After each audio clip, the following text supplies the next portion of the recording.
so that you are sure that you're not in a lustful relationship, or your partner isn't struggling with lust, or even for yourselves, ladies, because ladies have issues with lust as well. And you could be operating with lust and not even realize that you're being driven by lust, right? So as Celeste said, I think there's just one new person on. If there's anybody else that's here for the first time, you can let us know. Welcome. I am a pastor, and so as much as I'm going to be talking about this in a natural sense, I am also going to bring in, Studio X10. I'm also going to bring in the spiritual aspect of it, right? And with that said, let me say up front, early, that lust is a spirit. Like, you know how someone can have a spirit of anger, or somebody, I don't know if you all know anybody. Now, ladies, we chat. You all feel free to chat and comment while I speak, right? But I'll answer your questions at the end if you have any. But I'm sure you've met someone who they seem quite normal, and everything fine. But when they get mad, they say, well, you see another side of me. It's actually, they almost become another person when they get angry. And anger can be a spirit that people are battling with as well. So there's a spirit of anger. People have a spirit of depression. Anybody on this call who suffers from depression, I am sure you could testify that you don't necessarily have to have a situation come up or something in your life to cause you to feel depressed. Sometimes it's just something that comes over you, or sometimes you just wake up in the morning and you cannot come off the bed, right? And there is such a thing. A lot of people, they don't like to face up to these things, right? Or they choose to just ignore it. But depression is also a spirit that can take over you to the point where you feel you can't help yourself, where you don't want to be in this state of depression, but you feel so heavy, you feel so hopeless, you have no motivation to do anything. You don't even want to brush your teeth. And people that I speak to who suffer with depression, they actually tell me, Onika, I know this is not me. This is not me. But it's like they can't help themselves, right? So a lot of things that we go through in life, ladies, we think it's just natural and we look for only natural solutions. But I am here to tell you all that a lot of the things that we face in life, sometimes it's actually, there's a spiritual root. And lust is one of them, ladies, right? Lust, I've seen it. I remember I said I'm a pastor. I mean, I don't want to get too much into this, but I've prayed for people before, and who've had like a spirit of lust operating in their lives. And when you start praying for them and you start addressing the spirit of lust, like you say, in the name of Jesus, I command the spirit of lust to go, you actually see the person's demeanor change and they actually look lustful. When I say like their whole body language change and you realize, okay, it's a spirit of lust I'm dealing with here now. Like the spirit is here, that's what I'm dealing with, because the person was absolutely normal before. I mean, but that's not what is the proof to me that it's a spirit. The Bible also talks about us fleeing lust, flee fornication, not to get into the lust of the world, the lust, the pride of life. And so lust is not only, you can have a lust for, let's say, worldly things. Like some people, now, let me just say before I go on, let me tell you what the world's definition and the Bible's definition of lust is different. The world defines lust as a strong, intense, overwhelming sexual desire, but it doesn't necessarily paint lust in a negative light. So it doesn't, the natural definition doesn't say it's a bad thing. And I was actually listening to some videos before, and the people who were speaking, some of them were saying, that it's actually a good thing in the beginning of a relationship because it gets that attraction going and chemistry, right? But that's the world. In the Bible, when I looked up the definition of lust, there's nowhere in the Bible that lust was referred to in a positive light. Everywhere, in every instance that lust was spoken about in the Bible.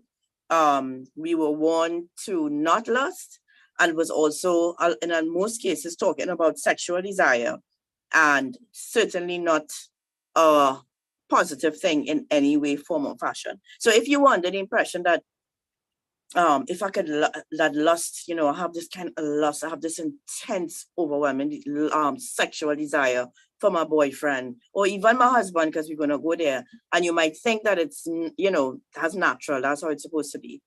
It's actually not true. We will get into why I say that for you all to understand. Right? So it's not a good thing. So let me start off by saying that it is a spiritual thing. It is something that if you are dealing with, or your partner, your husband, you have to become aware of, because ladies, the scary thing about lust is it really cannot be satisfied. So a lot of people, men and women, but I mean, I'm addressing you ladies tonight, and I want to help you to know if your partners have this problem, or even you could be married to someone with a spirit of lust, right? A lot of people think that men, they might say, okay, and it happens a lot in the church, right? Because people don't want to sin. They say, okay, the Bible says not to commit fornication. I can't have sex before I'm married, but I have this burning desire, right? And nothing is wrong with having a desire to be with someone intimately if you love them, you really care about them. But I'm talking about a lust that is driving you, right? So, right, yeah. So you get married now, and you think, well, okay, I can have sex as much as I can now, so this lust problem will go away. But because it's a spiritual thing, a lot of people get married thinking that will be the end of it, that intense drive that they have for sex. And they realize that it's still, even within marriage, the lust is still driving you outside of your marriage, whether it be through porn or different ways, but I'm going to get to that later, right? So I don't want to get into that now. Right, so ladies, I'm going to go through the signs, whether how you could tell if your husband, not your husband, well, there's a part for husband too, I'll explain, but this is more if you're dating someone, or it could be husband too, or if you yourself, ladies, are struggling with lust, right? And you're not sure. So, number one, I have several points here, but number one, and this is not in any particular order to say this is the most thing, what, right? The most common one. You have obsessive thoughts about not only the person, but about having sex and sexual encounters, even without being aroused, like somehow. So it's like you are randomly about your day and you get a sexual thought, right? Whether you're in a relationship or not. Worse yet, if you're not in a relationship. So if there's nothing around you to stimulate you sexually, because we know that could happen, right? And then a thought might be natural in that case, right? But if you just about your business during the day, no, this you wouldn't be able to tell for your boyfriend or your husband, but for you, you could think about your own life and see if this affects you, right? But if you have these just random sexual thoughts that come out of nowhere, and you're like, why am I thinking about sex? Why am I, right? Or you are with someone, let's say the person, you or the person that you're with, have these thoughts about you. Hi, Angel, good night. Yeah. Amen. Right? So you are having these random sexual thoughts. You are with someone, and it seems to be all you could think about, even when you're apart. You make up scenarios in your head, right? You might not even be in a relationship, but you're making up sexual, you have these scenarios that you're making up in your head. You're replaying moments that you all had together sexually, consistently. It almost becomes obsessive, these sexual thoughts, right? So now for you to know this for your partner, I guess the only way is if they tell you, hey, girl, it might come across to you from them like this, right? Girl, I just be thinking about you all day, And girl, when I think about how you look last time I see you, how your this look in that dress, or how your breasts look. Remember, this is there's a reason why this 18 years old, right? How your breasts look in that outfit, and kill, yeah, right? And every, it to you, it's going to be, it's sounding flattering because they're complimenting you, right? And you're feeling like, all okay, I'm sexy or whatever. But it's like an obsessive thing. Like, these are the things that he wants to talk about. If he messaging you, it's some kind of sexual thing, hey girl, where you wearing right now? Where you wearing? Anybody else sweet, send me a picture now. Send me a photo now. Come send, right? Right, ladies? So if it's all about that, if the thoughts are all about that, and even for you, ladies, if you find yourself randomly having sexual thoughts, imaginations, and that kind of thing, and, almost obsessive, more than likely you have a spirit of lust operating in your life, right? And this is a good sign too for your partner. Next one. You really don't know the guy, you all really don't know each other per se. You don't know any details about the person, you just met. And there's this, people call it chemistry, right? It's this chemistry. And before even forming any kind of meaningful relationship with the person, it becomes physical, right? Could be all the way to sex, or just, you're getting yourself into slackness, right? And it's when you get together, that is the driving force behind the relationship. Like, that's what you're waiting for. That's what you're waiting for to happen, right? Every time you come together, it's not big time. You're not really interested in too much about you or whatever, but you want to start to get into a mood, or to a place where things could get to a sexual place real fast, right? That is a very good indication, ladies, that it is lust and not love. Right.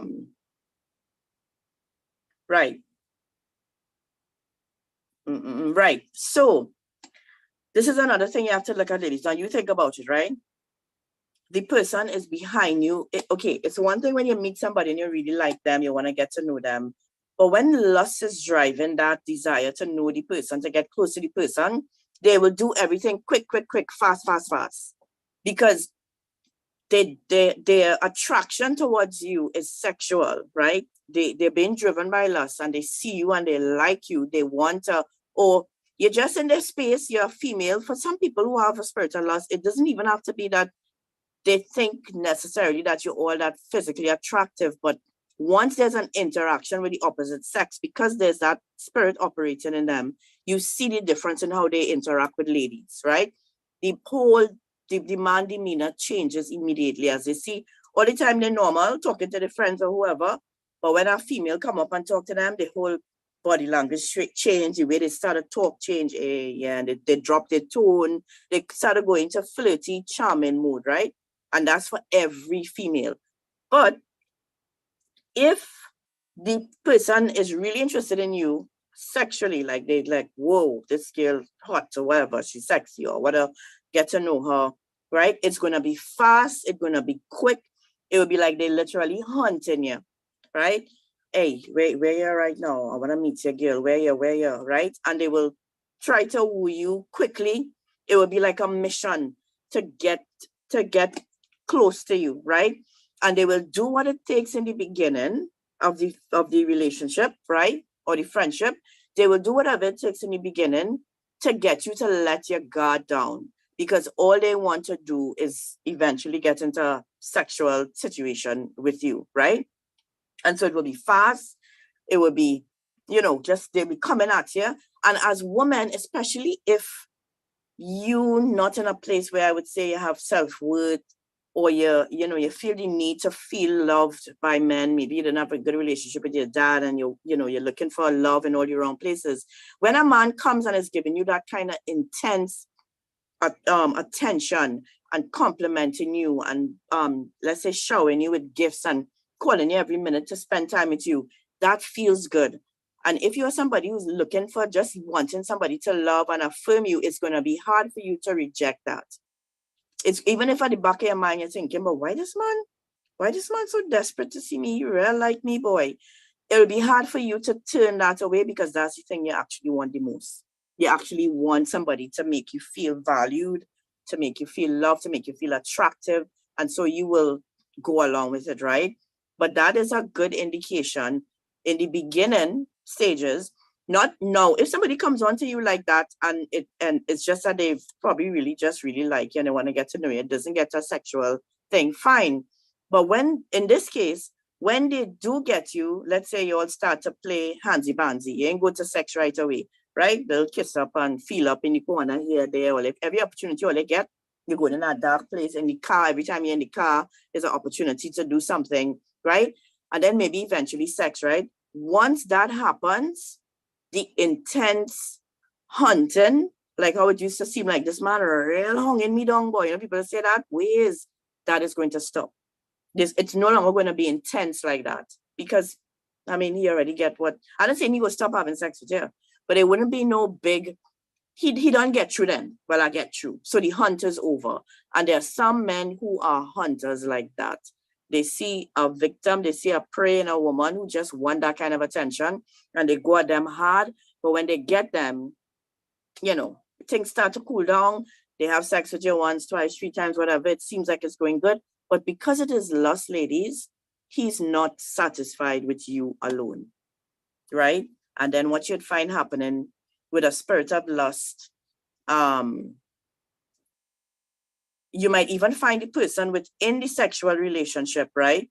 You know, wanting to do some really weird things that maybe you're not too comfortable with, right? So you'd find the person probably wanting to have sex with you in strange places. Like, to them, it doesn't matter. I want to do this thing now. And they saying, hey, I just been adventurous, right? And I ain't saying anything wrong with adventure, ladies. I ain't saying anything wrong with adventure within the marriage, the confines of marriage, right? But if what he's calling adventure is uncomfortable for you, and he's ignoring you when you say that, then that's a big problem, right? And so that is a very good indication of lust.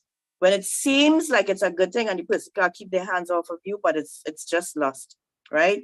And if they could get their hands on somebody else, they'll put it there too.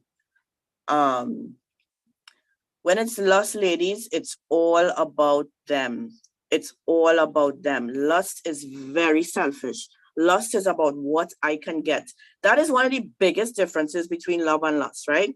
And I'm going to love, not necessarily in as much detail, so you get an idea of what love looks like. It will actually help you to know what lust is, right? But one of the biggest difference things that stand out in the difference between love and lust is that selfish aspect. Love is a very self-seeking, selfish thing. It's all about what I can get out of this person, out of this relationship.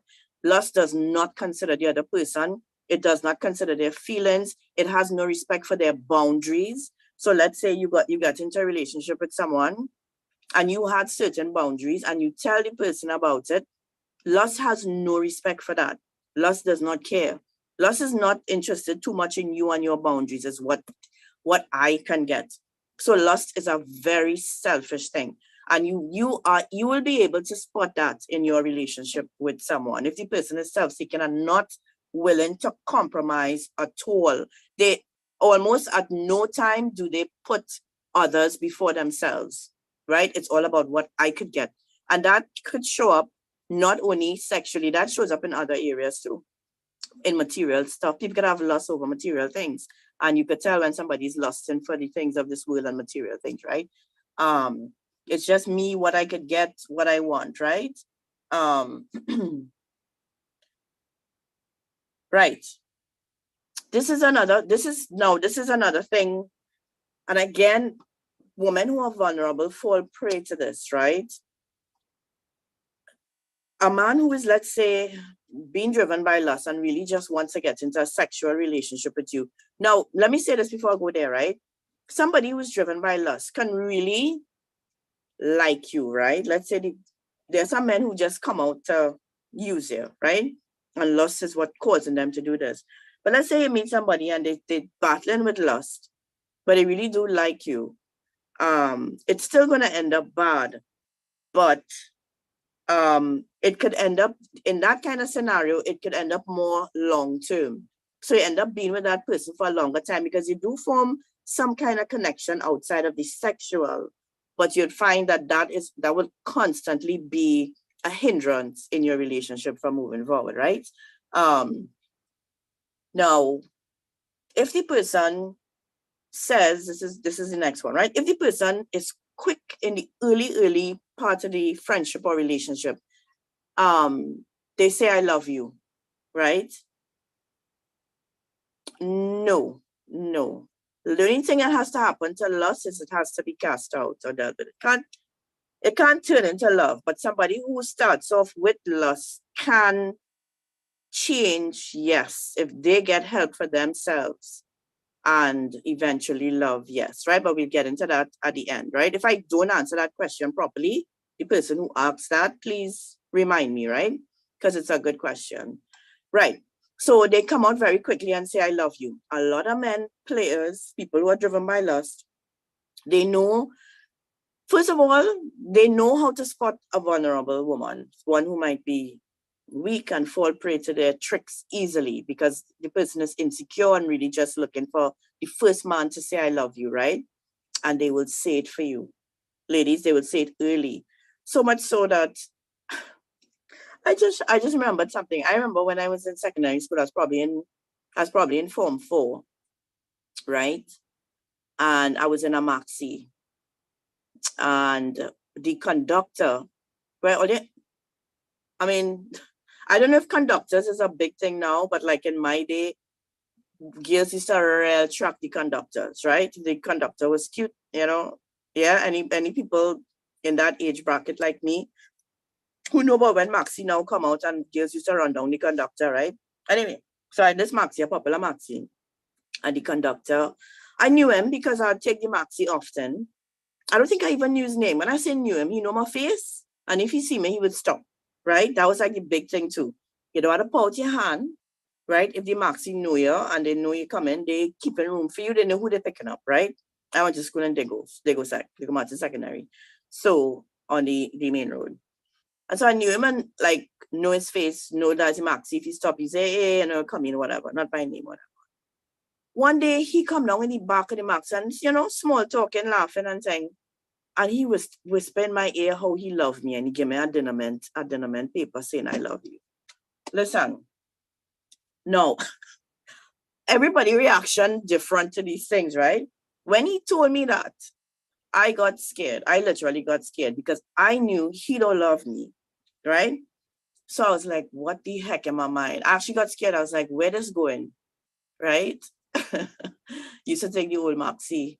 I was like, where this going? Why is he telling me this? I was not flattered. I was not impressed. I was scared. I was like, what does he think my response going to be? Why is that? And I was just like, I didn't answer. I think I just went staring. And that was the last time I went in that Maxi, right? That was the last time I went in that Maxi. I was like, this ain't happening. But that's me, right? It might have another young lady, right? Another young woman who's never experienced love at home, who does not even feel that she is lovable, right? She doesn't feel attractive. She doesn't feel like she deserves love. She never got it. And then some boy who kind of cute conductor come and tell you, I love you. That could be it. That you can see how somebody could fall prey to that kind of thing, right? So a lot of these players would tell you that very early, but it's really just to get in with you quick, for you to drop your guard, right? And say, no, not as early and as that taxi driver. He was just on the conductor. He was on real strippiness, right? But you didn't know you, maybe a couple of weeks, and then they bust, you know, I really love you, I really love you, you know, and you're like, oh my gosh, she loves me. And you drop your guard and they get in, right? So look out for the I love you early. Love looks like something, and it's not having sex with me and you barely know me. That's not love, right? Right. Details about his life is fuzzy, gray. A guy who wants a relationship will share his life with you. He will want you to know about his dreams, his goals, his disappointments, his experiences. So if you are in a relationship with somebody, and when you all get together, right?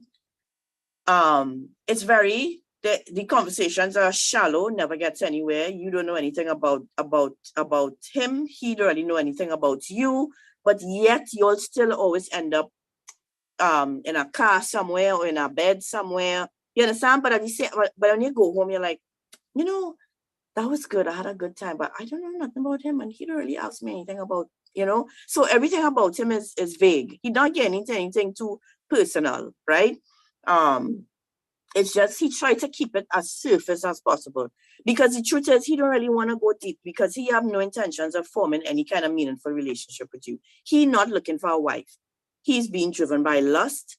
He see a nice woman and he wants to get in with her. So if it's like, I don't know anything about this person, you know, who they are, whatever. The next thing is, they don't really ever introduce you to their friends or family. Yes, Adia. They don't introduce you to their friends or to their family. So as far as you know, you're in something. As far as you know, right?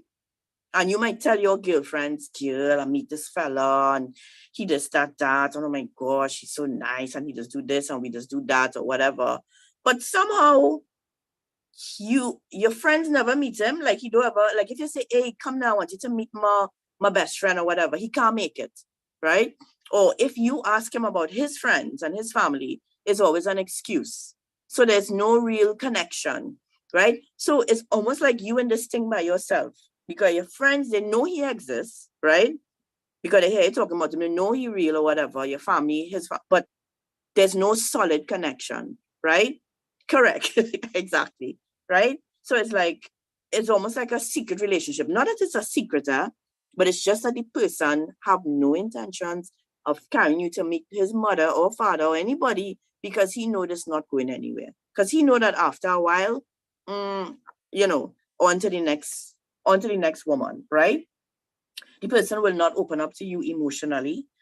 They're more willing to talk about sexual things. Girl, so what you like, what you like, you know? Careful. Here, ladies, I'm gonna give you an early indication that the person that you are getting to know is dealing with lust. This is an early indication. You see, if your conversations, let's say you all started chatting on WhatsApp or Facebook or Instagram or whatever, right? I'm going to remember your question and answer it at the end, right? Right, you start chatting with the person, right? You're barely met, but the conversations and the questions the person start asking you of their sexual, like it will subtly come up. Like, so, what you find, I'm trying to think of a question. I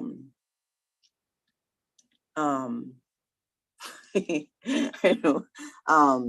Or they might start asking you questions about you real early they want to know if you're a virgin. Let's just say that, right? Like real early they want to know. So you know, you ever had how much people it was wet, you could use do this, use do that. You ever hear about this? And they're more willing to talk about that kind of conversation. This is early.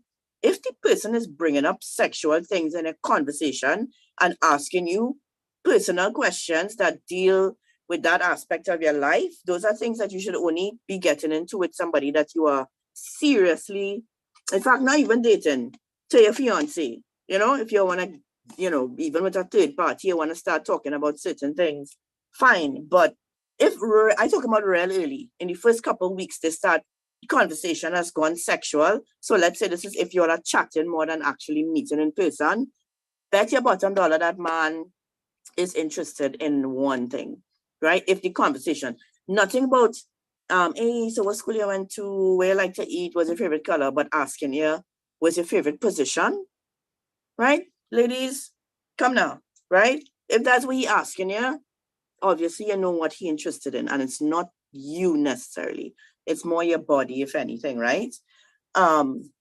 Another good, yeah, but it happens. Big stink red flag, right? If he is impatient with you. So let's say you all do have a couple sexual encounters, right? let's say you do, and I say again, it's not necessarily all the way to sex, but you know, you do enough, right?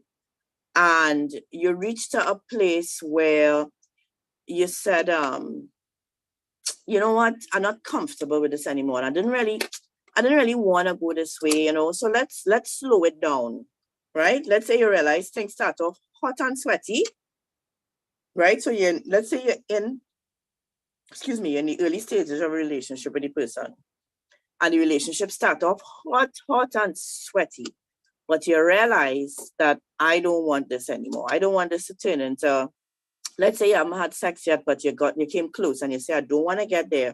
So you tell him, I want to establish certain boundaries in our relationship, right? I don't want to do this anymore. I don't want to do that anymore. I don't want to do this. Let's not go to these places, because every time we go here, every time, watch me, ladies, if you're trying to not get into a sexual relationship with your significant other and you're going up by the Lookout in Lady Young, or you're going by the foreshore, we had a whole foreshore discussion yesterday. A group of us, excuse me, was talking about the foreshore, right? Sorry, I just remembered, right? So if you tell him that I no longer want to do this, I want to set certain boundaries, and he becomes impatient and starts to even threaten you and say things like, well, if you don't love me and you don't want to do this, that, I would just find somebody else. Ladies, let me tell you something. If you try to establish boundaries and you tell the person how you feel about, you know, your sexual encounters, and you no longer want it to get to that point, and they are not patient with you, and they insist on still trying to, you know, seduce you when you all get together, the man is not interested in a serious relationship with you, and he has a problem with lust, right? So that is a quick indication. Set some boundaries and see how he thinks about that. If he cannot respect your boundaries, ladies, and he becomes impatient, big red flag that it's lust, right? No talk about the future, no plans for the future. You all seen each other, let's say, for a while. The unfortunate thing with the world today and relationships, it gets sexual too quick. And ladies, let me tell you something. When your relationships get sexual early, and it doesn't mean, as I said, not necessarily sexual intercourse, but you get yourself into a sexually compromising situation with the person, right? When that happens very early in a relationship, it clouds your judgment, right? You are unable to see red flags at that point, right? And so you would find that people may see certain things and point it out to you, but you cannot see it. All you know is you feeling this chemistry with the person, right? And it's going to become easier and easier to ignore red flags if that is the only connection you all have, because it's your experience pleasure when you come together, right? And for many of you, you're like, oh gosh, I don't want to lose this thing's so good, this, right? But that is only going to last for so long, right? That chemistry and that thing that gets you all connected sexually is not real, and no proper relationship can be founded on that. Cannot last. It cannot stand on chemistry alone, ladies. It needs so much more. And so if you're in a relationship with somebody and yeah, you have the chemistry, things going whatever, but there's no talk of the future, no talk of like you in a future with the person, that is obviously a red flag. Well, okay, this person, they're not seeing me as a wife. They're not seeing me as wife material. You know, they just see me as somebody that they with now is like a temporary thing, right? What's the next one? This one you all may not recognize, right? But if you're in a relationship with a person and your conflicts are not resolved, by that now I don't mean that you all argue and you're never able to resolve the conflict. I mean, it actually does not matter to the person. It's like, whatever, they just want to move on, right? They never necessarily apologize or take responsibility, but they don't care to resolve it either. right? Or let's say it's an argument. Let's say that you get into an argument or whatever. The person, they're more interested in, all right, you know, there's a thing called makeup sex. No, I mean, we just being real, right? You get into an argument, it get real heated or whatever. And their way of resolving the argument or just getting you to shut up is getting you in a position where they're able to seduce you and get you to have sex with them and talk done, right? But they're not really concerned about resolving issues, right? And about resolving conflicts. If you are in a relationship with someone, ladies, there is going to be conflict. And if you don't care to resolve conflict, it means that you don't really love the person.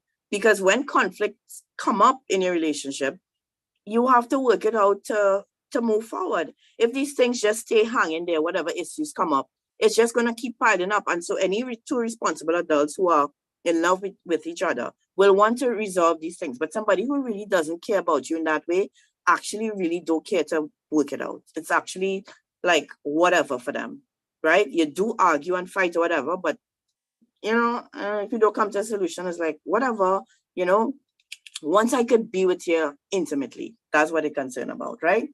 Well, I think I mentioned this already, where the person is not curious. Well, you don't know about them and they're not curious about you either. The only thing they're curious about is your body, your physical appearance, right?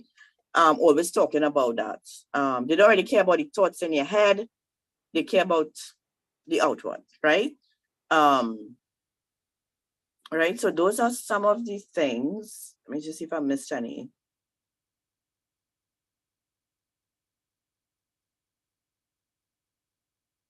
Right, here's another one. Right? Yeah, makeup sex.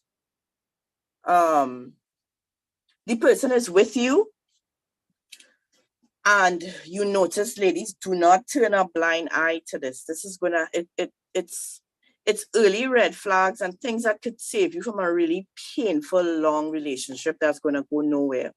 All the relationship is probably gonna give you is 2 nice children that you could love.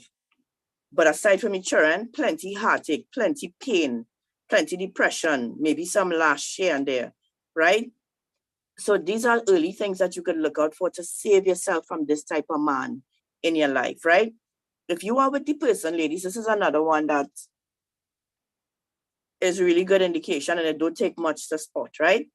If you are with him and when you all go out, he cannot keep his eyes off of an attractive woman. If a pretty woman pass and he have to look, right? Now, I ain't talking about a pretty woman pass, let's say in front of you all and he just look at her face and, you know, whatever, she pretty, okay, yeah, you know, it's not like he blind to other beautiful women. But I'm talking about, you all know the look I'm talking about, where she pass and he want to turn around, or he's staring at her, or he look like, so every pretty woman he notices and he has to look at her. If his interactions with other women seem flirtatious, that's a good indication that he's struggling with lust, right? If yes, he with you, but from the time another woman come around to talk to him, he's going to the flirty mood. You know, yeah, darling, okay, you're good. And the tone change, the body language change. He have to somehow touch her, maybe not inappropriately. Oh boy, 16 years ago, maybe not touch her inappropriately, but he have to touch, right? He have to touch somehow, and he have to look. So if your boyfriend, if you are listening to me, ladies, and you catch your boyfriend more than once, twice, 3 times, or your husband looking at other women, not being able to help themselves, they can't help it. They had to watch the pretty woman. They had to watch her bottom or watch how she looking or whatever, right? And for them, they will think it's a joke. Like, well, what how will not look as a man? I actually heard a man, a pastor, actually even more than a pastor. The person was actually like a marriage counselor too, right? He said that he basically said it is impossible for a man not to look at a woman if she's attractive, like in that way. He said that's just his wife, he said, basically has to live with that. And he said that any man who said they don't do that lying. I think that that's the reason why he's so strong about that, is because he has a spirit of lust operating in him. And so it seems like normal because it's a part of him and it's what he's accustomed doing, right? But the Bible actually says, ladies, and listen to this, right? That if you even look at someone with lust in your heart, not have sex with them, man. If you look at someone with lustful intent, and by that I mean not just look at a beautiful woman, look at her beauty and say, whoa, that's a beautiful woman, and go on, right? Look at a woman and you start to think about her anatomy. Your thoughts go further than that. So you look at her with lust, with sexual intent, right? He said you have already committed adultery. You have already committed in your heart. You have done it, right? And so for somebody to tell me, a man of God to tell me that looking at a woman is normal and his wife, she will have to understand that. To me, that's crazy.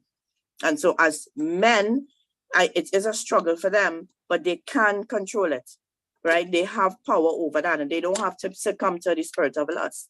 And so if your boyfriend is looking at everything that past, ladies, don't accept that. Don't accept that. You are better than that.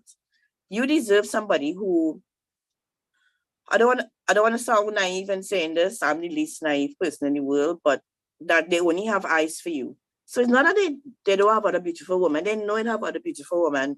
But when they're with you, they respect you and they're not going to that kind of slutty, men are sluts, whatever, slutty, sleazy kind of thing where they're watching the woman and they turn. I had a friend like that, her boyfriend.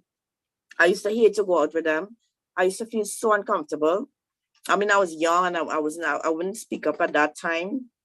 But I would be on the main road waiting for Maxie. And everybody who passed, every woman who passed that looked attractive, he would be like staring and trying for her not to see. And I would see, and she would be keeping her eyes straight, but I knew in her heart she knew he was looking. But she just couldn't deal with it, and she accepted it, right? That's not a nice thing. And so if your boyfriend or even your husband is doing that, he's struggling with lust, right?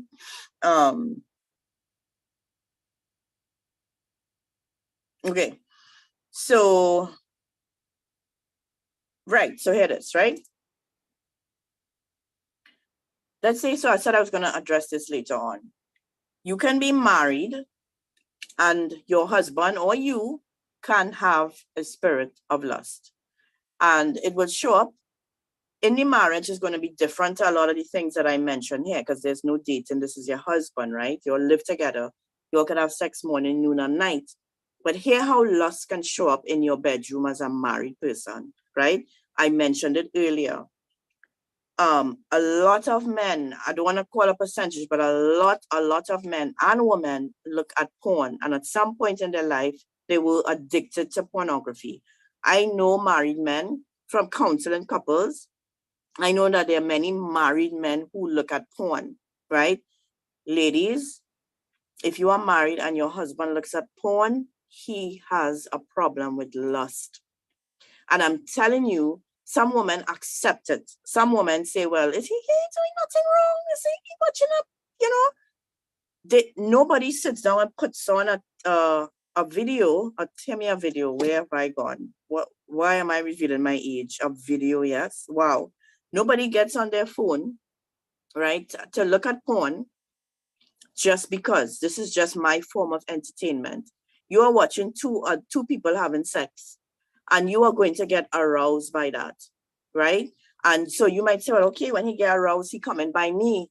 Yes, he might come by you, but because the drive to even watch the porn is coming from lust, it's not going to stop there. And so if your husband, ladies, is looking at porn, it's not something for you to take lightly, right? I'm telling you all, I've spoken to many couples who this has been this scenario. It started off and they were like, well, okay. In some cases, they always knew that he looked at porn. So even in their dating relationship, they knew that their boyfriend looked at porn and continued throughout the marriage. If you're looking at porn and you're single, you're struggling with lust, right? Especially if you want to satisfy yourself after watching the porn. But even without that, you're struggling with lust, right? So that is one way that lust could be in your marriage. And then the other way it manifests, again, which I've dealt with couples as well, is when the party who is looking at the porn wants to try out the things that they see happen in those pornographic clips or whatever. So they bring out handcuffs. Excuse me. So you go on and you take a shower, which you go and get married and thing, and you say, well, yeah, gonna have sex, it's gonna be great, it's my husband now, you know, we're free, we could do it. His body's mine, mine is his, whatever. You go on the bed and put on your nice little lingerie, and you know, you go and you come out the bathroom and you meet him on the bed with handcuffs and a whip, right? You're like, Breds, what you gonna really do with that, right? No. This is something else we were talking about yesterday, actually, right? So you might say, well, I'm married, I could do what I want. I'm not doing anything wrong. My question to you is, where did the inspiration for that act come from? The only place that you'll get that inspiration from, the idea to have handcuffs or whip or whatever, some people is, I learned, right? I don't think I encountered anybody who told me this, where they but even slap each other and all kind of thing.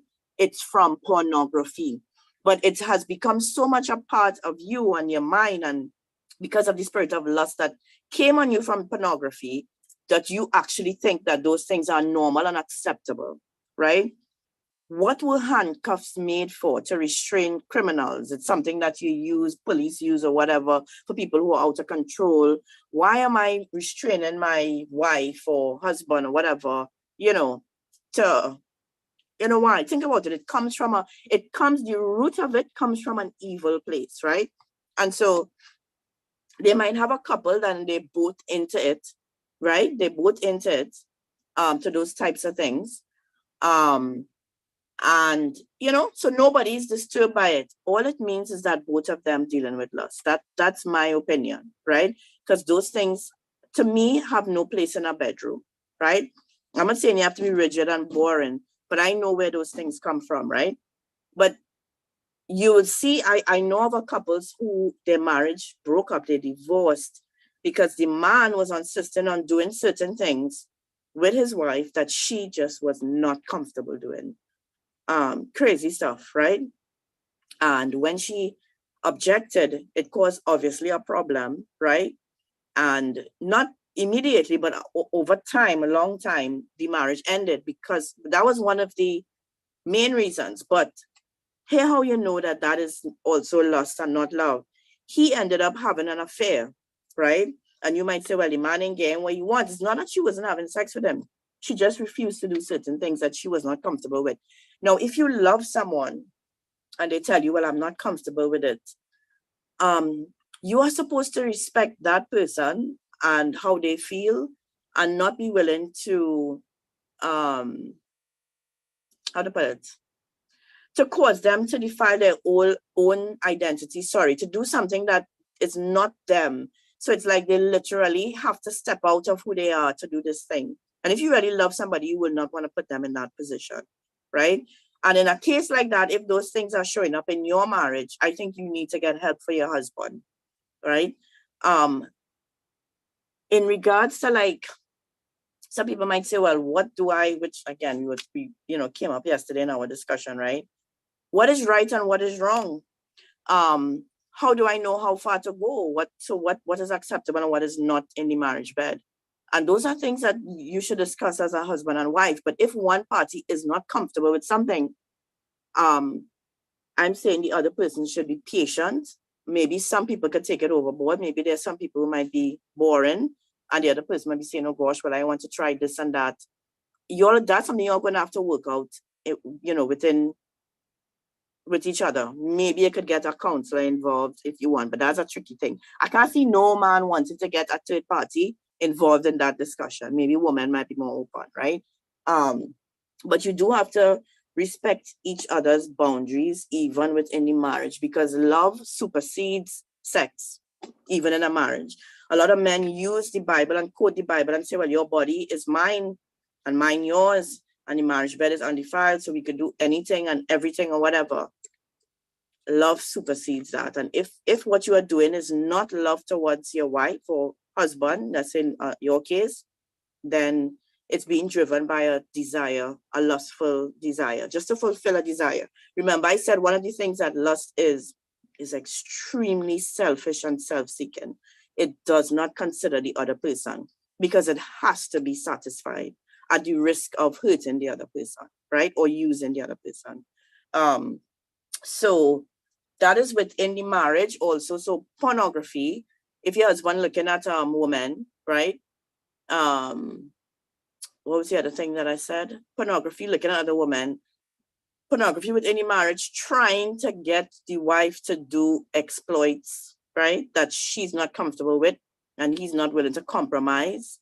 What else in a marriage? Within a marriage, how could you tell? Well, obviously, if your husband cheats on you, he has a problem with love. It certainly is not lust, sorry. It's certainly not love, right?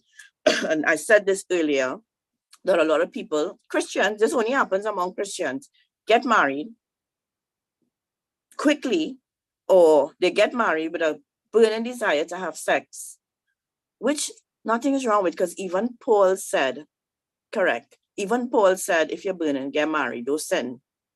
But if it's lust that's driving you, right, you'll realize that you get married and still have that issue with lust, right?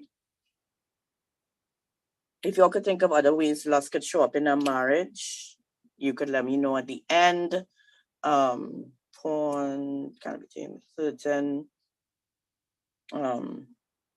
Right. So quickly now, what's the time? Right. Quickly. Sexual expectation. Yeah. We actually had like a full conversation about this yesterday after church. But they were asking me, when is the appropriate time to have that conversation? And I think it's when you are engaged, or at least serious enough to know that this is going to marriage. I remember, I think I shared this with you all before. I remember going to a doctor just to do a general checkup and to find out about birth control, what birth control to use and different things, because when I got married, I was a virgin. And she told me a lot of things. There was a female doctor who was a Christian. She opened up my eyes to a lot of things that I did not know. I mean, if I had asked my mother, she would have told me, but I didn't even know I had to ask. If you know what I mean, I just literally didn't know. And she told me a lot of things that opened my eyes. She gave me a book to read that helped me as well. So I kind of had like certain expectations, or I should say what not to expect more so, right? And that kind of helped me. But I do think it is important to have that conversation at some point. I think a good place that could happen is like within marriage counseling. Because you have somebody who is experienced who could help guide, I guess, in certain areas. But it is a discussion that needs to happen, right? If you all have more questions, I'll answer at the end. So I want to talk about love now. And everything I'm going to say about love here, it's 13 things that love is, right? Ladies, I want you to think, when I go through these things, it comes from 1 Corinthians chapter 13 in the Bible. When I go through these things, think about your partner. And if they're not this, it's not love. Now, everybody's not perfect. So I don't have all these things here too. I fall short in some of these 13 things too. And so does my husband. But you're going to be able to tell. If it's like a lot, you go actually listen, you're like, whoa, he's not that. He's not this. He's not that. He's not that. Then it's not love, right? So this is taken from 1 Corinthians chapter 13. The first thing in love is, ladies, is patient and kind. Remember, I spoke about him not being patient with you. Like if you don't want to do certain things in a relationship, if you set certain boundaries and he becomes irritable and starts to pressure you, right? Love is patient and love is kind. If he cannot be that way towards you and respect your boundaries, it is not love. So something that you know in love, it's patient and it's kind. Love is not jealous, right? Now, to put this in context, it's natural to be jealous if you love somebody. Even God says he's jealous over us, right? When we play the fool in the world and stuff, and we ignore him. He's like, I'm jealous over you because we know God loves us, right? So there's a holy jealousy, so to speak. If you are in love with somebody or you're married to someone and he's paying attention to another female, it will be very abnormal for you not to be jealous.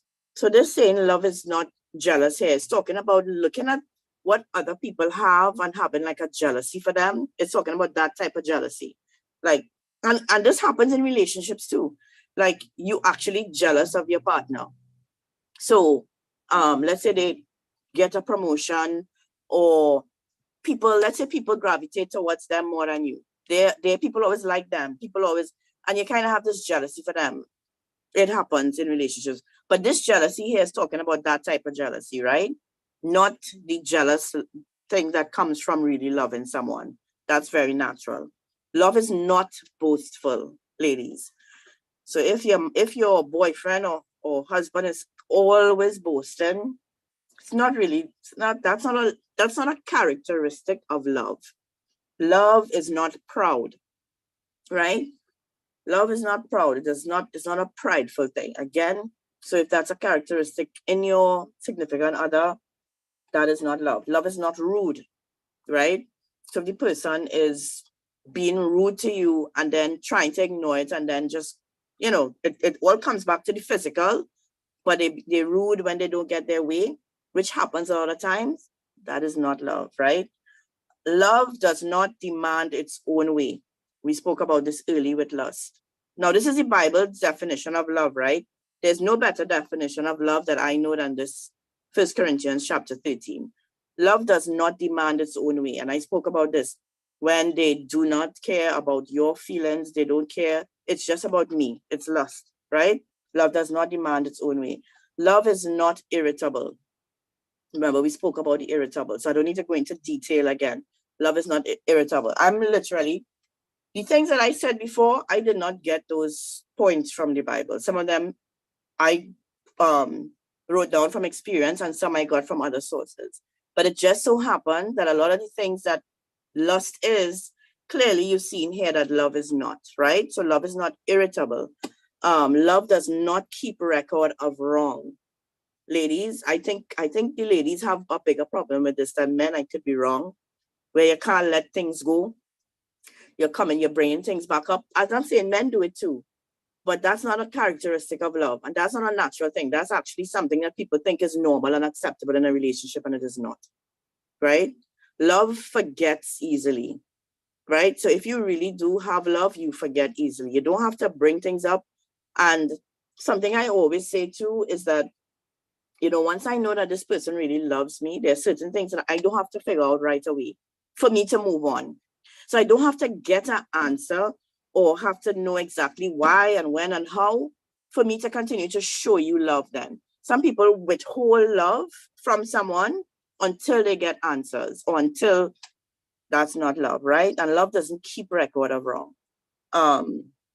Love does not rejoice about injustice, but it rejoices about truth and victories, right?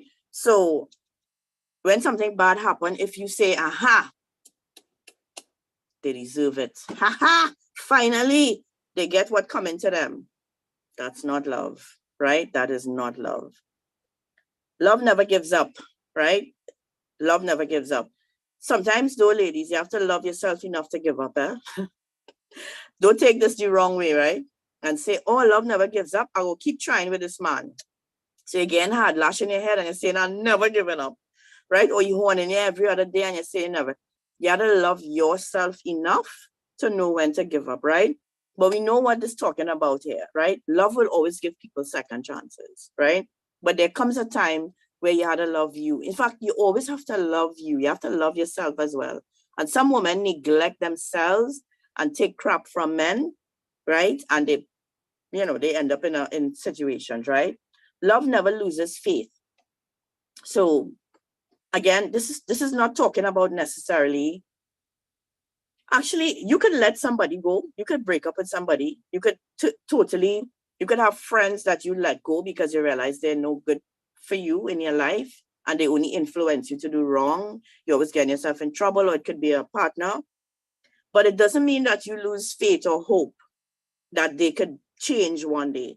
You don't throw them in the dustbin then and say, well, to hell with them, whatever they get, they deserve. You always have faith and hope that this person will change, right?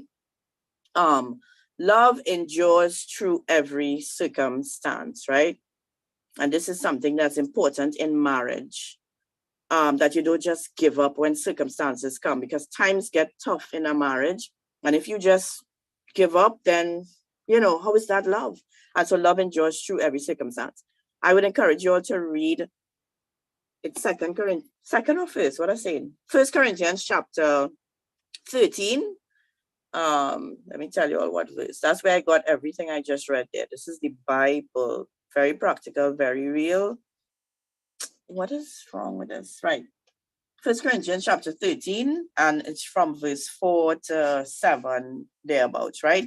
So you could always read that on your own. You can read the whole chapter, right? And so, ladies, I think I gave you all a very good indication of what love looks like and what lust looks like in a relationship. As I said in the beginning, lust will not be satisfied. It will always want more and more and more. And to be in a relationship with someone who has lust is tiring for you, because it doesn't care about you. It will just take from you, constantly take, so that it can be satisfied. The problem with that, ladies, is that when they cannot get from you, when that spirit of lust can no longer get from you because the person is being driven by that, they're going to go elsewhere to get what lust requires, right? And so that's very dangerous. You don't want to be in a relationship with someone who is dealing with lust, right? So Celeste, so ladies, I want you all to ask your questions now, and you can make your comments. There were some questions that one or two I said I want to go back to and make sure that I address, and some that I just missed totally. So if you could go through the chat and just give me an idea. Okay.